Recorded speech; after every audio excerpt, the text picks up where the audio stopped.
So, kita akan membahas krisis yang sebentar lagi akan datang. Dan di sini aku mau kasih tahu di depan, ini bukan niat saya untuk takutin Anda atau bikin topik ini jadi dramatis atau gimana. Niat saya cuma untuk memberikan data dan fakta yang sekonkret dan real sebisanya. Supaya Anda bisa sadar dan ambil persiapan yang menurut kamu sesuai untuk Anda. Tapi ini sesuatu hal yang kamu harus sadar, ini bukan sesuatu hal baru. Krisis besar yang bikin banyak orang tiba-tiba miskin dan bahkan jadi bunuh-bunuhan. Ini aku bukan minta, bukan aku suruh, tapi ini fakta secara historis. Per 100 tahun ada nggak krisis besar yang bikin sampai ada negara perang negara lain, sampai bikin masyarakat bunuh masyarakat lain, yang resesi berat, krisis berat, yang bikin orang lupa hukum dan masuk ke hampir kayak hukum alam gitu loh, hukum hutan gitu. Ada nggak yang seperti gitu per 100 tahun? Kurang lebih yes. Dan kurang lebih kejadiannya itu di tahun 20-an pertama di setiap century, tiap 100 tahun. So, terakhir 1920s, akhir situ krisis. Ini sekarang 2020s mau berakhir, setelah itu krisis berat. Biasanya begitu. Nah, ini aku bukan ngomong kepastian, tapi secara historis, pola ini terjadi terus-terusan nggak? Yes. Memang, dan kamu sudah sadarin nggak sifatnya seperti apa yang akan terjadi, dan gimana cara persiapkannya, supaya Anda setidaknya bisa menghadapi dan kalau bisa, bukan cuma survive ya, bukan cuma tahan hidup, tapi bisa lebih maju dalam kondisi seperti itu.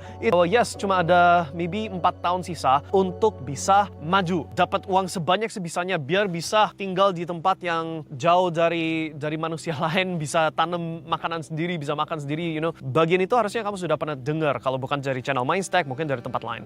Right, ini sesuatu hal yang sudah kita bahas bahkan dari 2023. Right. Kali ini aku mau menunjukkan dari sisi chart. Ini sesuatu hal yang belum aku pernah nunjukin. Dan di sini mungkin Anda jadi lebih sadar. Oke, so ini nanti aku screen record.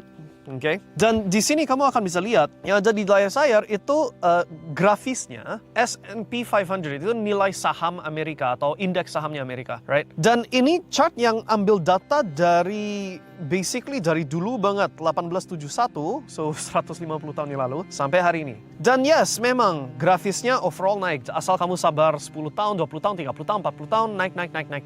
Oke, itu udah clear lah. Oke. Di sini mau aku dalamin yang susah dilihat kalau gak ditelitiin. Waktu 100 tahun yang lalu, ada satu dekade yang mana semua orang jadi kaya cepat. Itu yang disebut kalau di Hollywood, di movies, disebutnya itu Roaring Twenties. Periode yang mana orang-orang, itu satu dekade yang mana Henry Ford mengeluarkan mobil Model T, semua orang bisa beli mobil murah, bisa hidupnya maju, saham naik, segalanya. Right? Periode itu enak, ada kenaikan grafis seperti gini. Semua orang jadi suka, senang, happy. Oke. Tahu-tahu 1930s, 1930-an crash besar yang kalau nggak salah Black Friday ya kalau nggak salah, right? Ada suatu hari yang mana pasar collapse-nya itu udah turun, pikirnya bagus buat beli, nope, lanjut dari $33 ke $4, penurunan hampir 90%. Dan untuk dari 1930s, 1930 sampai 1955 baru harga recover dan break all time high baru di harga S&P 500. 25 tahun gak bisa recovery, lanjut cetak high baru atau harga tertinggi baru. Nah, kalau kamu beli pas di bawah ya santai-santai aja gitu loh.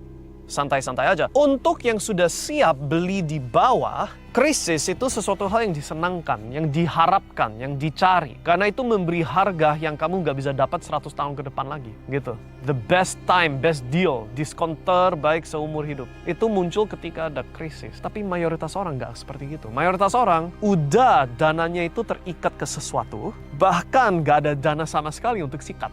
Hidupnya pas-pasan, gajinya sekian, biaya hidupnya hampir sekian, you know, pas-pasan banget. Dan meskipun ada kemampuan untuk nabung, you harus paham sesuatu hal. Zaman nenek kita, zaman kakek kita, 10 juta itu bisa beli rumah.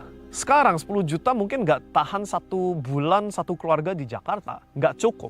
Paham ya? Itu yang namanya inflasi. Dan kalau kamu rasa kamu sudah punya banyak, 10M itu uang banyak menurut kamu, sorry. Itu nggak banyak. Itu seperti kayak zaman nenek kakek kita pikir 10 juta itu banyak.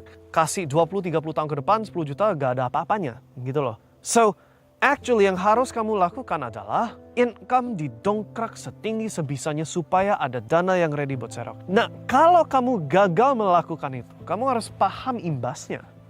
Penaltinya, konsekuensinya. Karena mayoritas orang otaknya itu nggak bisa mikir segitu jauh. Selalu tunggu sampai sudah terjadi panik tapi sudah telat.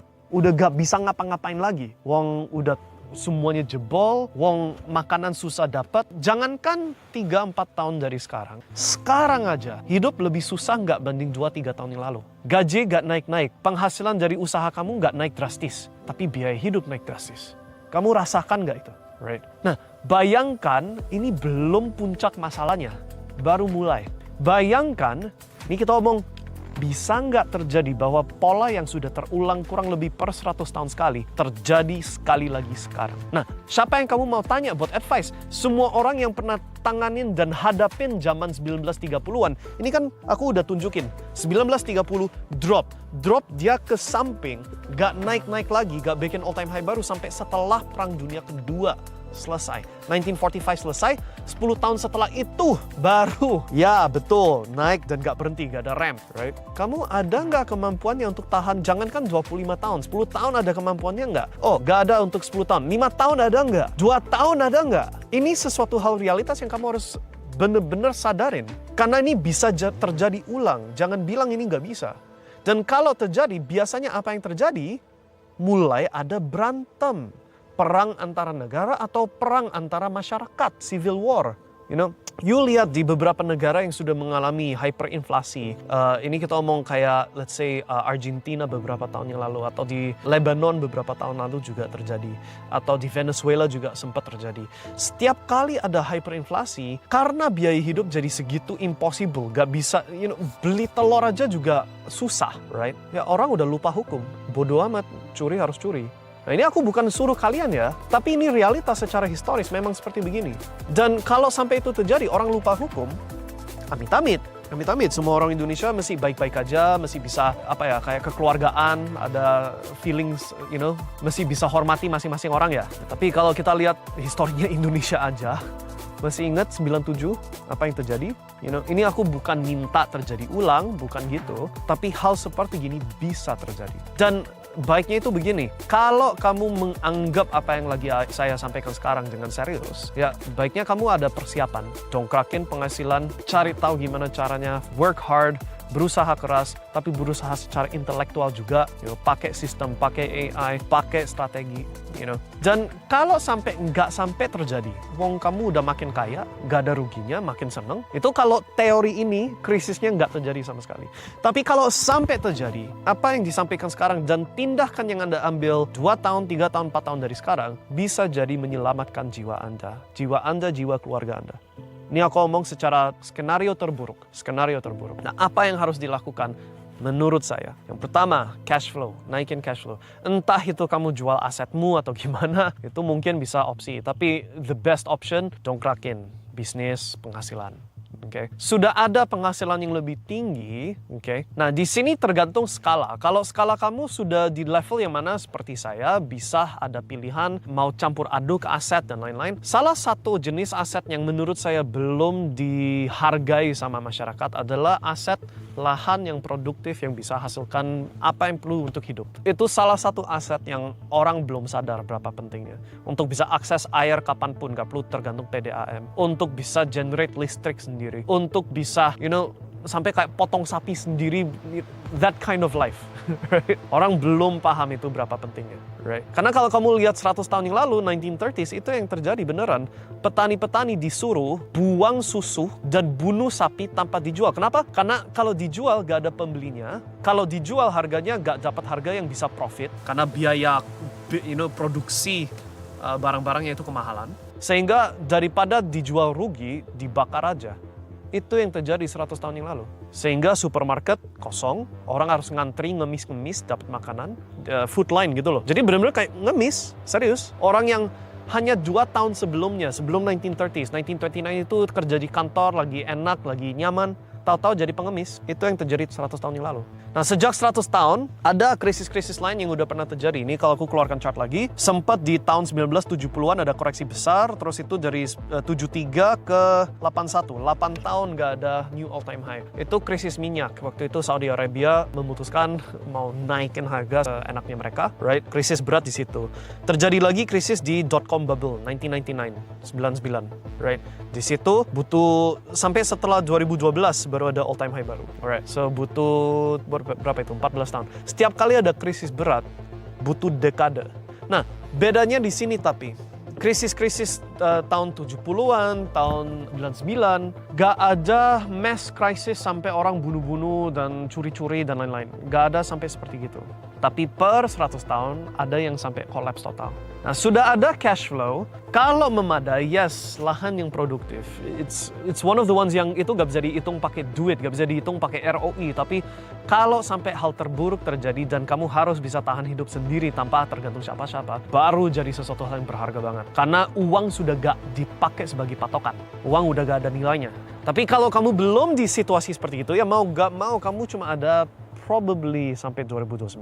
Probably. Okay. Untuk bisa ngumpul dana sebanyak sebisanya.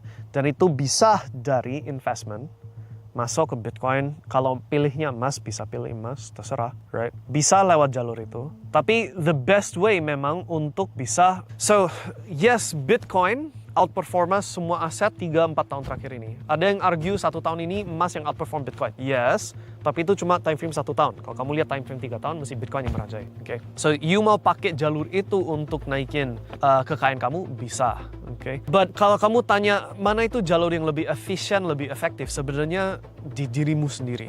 Okay? Karena itu yang memiliki ROI yang paling tinggi di antara yang lain. Okay? Mau itu dari bisnis, mau itu dari strategi untuk bisa cuanin aset naik turunnya, right? Macam-macam cara. Itu yang harus difokusin. Karena konsekuensi kalau kamu abaikan pesan ini, ketika sudah panik, sudah telat. Harus sadarnya itu sebelum panik. Ini ibaratnya kayak gini loh. Kamu harus bayangin kamu di konser, lagi nonton siapa, terus kamu dapat bisik-bisikan, ada teroris masuk mau bom, ya kan? Atau ada meteor mau jatuh, mau hancurin stadion itu, terus semua orang mati. Right? Kalau kamu udah dapat bisik-bisikan ya, kamu gini, mau orang yang diam-diam keluar sebelum panik, udah keluar duluan, udah exit, atau kamu mau tunggu aja, itu cuma bisik-bisikan, tunggu bom meledak, atau tunggu meteornya udah kelihatan, semua orang panik, terus kamu harus buru-buru keluar di saat orang lain juga buru-buru keluar. Nasibnya itu kamu malah mati duluan, diinjekin orang karena orang pada panik, stampede gitu. Itu yang akan terjadi, dan itu yang kamu harus bisa setidaknya memikirkan possible terjadi, harus ada persiapan yang sesuai gitu loh. Nah, disitulah mungkin kamu jadi lebih sadar kenapa kok kita di dalam komunitasnya kita fokusnya itu untuk bisa stay ahead dari semua ini. Karena kita tahu 4 tahun dari sekarang most likely ada krisis berat seperti gini. Apa yang kita lakukan sekarang akan pengaruhi gaya hidup, kualitas hidup, pilihan kita 4 tahun dari sekarang. Tinggal kamu mau ambil keputusan apa saja sekarang. Tunggu sampai orang lain panik baru keluar, atau diam-diam persiapkan diri, mundur, keluar dari konser, aman. Paham ya?